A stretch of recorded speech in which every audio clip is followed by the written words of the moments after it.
नमस्कार मित्रांनो, DH mind ब्लॉकमध्ये मेमरी बाईटमध्ये तुमचं पुन्हा एकदा सहर्ष स्वागत आहे. आपण पाहत आहोत NIM CET काय असते. मागे पहिला आपण त्याचा सिलेबस आता पाहू. आपल्याकडे किती वेळ 7 महिने आपल्याकडे आहेत.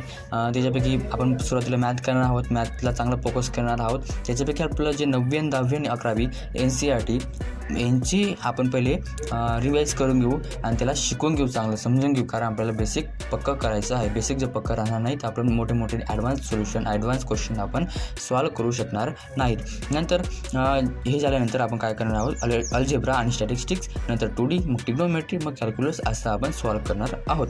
नंतर टाईम कसं द्यायचा की 10 तास आपल्याला स्टडीला द्यायचे. आपल्याला 10 तास दिवसाचे स्टडीला द्यायचे. त्याच्यापैकी तुम्ही तुमच्याप्रमाणे ॲडजस्ट करू शकतात. मला पण माझ्याप्रमाणे ॲडजस्ट करावं लागेल, पण ॲव्हरेज मी 10 तास बोलतो आहे. मॅथ्स त्याला आपल्याला द्यावं लागेल 6 तास. दिवसाचे 6 तास द्यावं लागतील आणि आठवड्याचे पूर्ण 7 दिवस आपल्याला मॅथ करायचे, म्हणजे मॅथला चालू ठेवायचंच आहे. आणि LR आणि कम्प्युटरला काय करायचं आहे, 2 तास अभ्यासाला द्यायचे.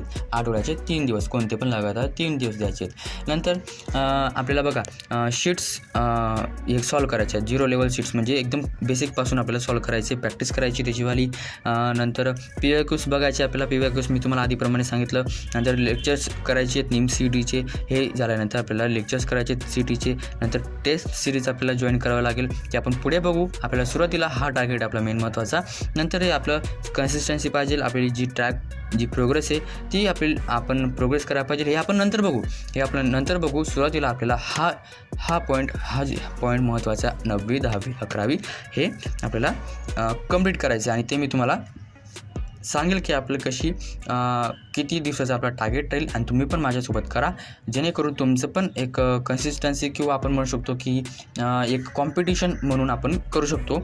आणि तसं मी तुम्हाला दिवस सांगेल की आपल्याला 9वीचं इतक्या दिवसात करायचं आहे असं म्हणून. तसं तुम्हाला ते व्हिडिओ पाहण्यासाठी तुम्ही माझ्या चॅनेलला नंतर येईल तो व्हिडिओ, म्हणून तो पाहण्यासाठी तुम्ही सबस्क्राईब करू शकतात. नंतर आपले मॉक टेस्ट नंतर असं काही लावू आपण, पण ते नंतर बघू.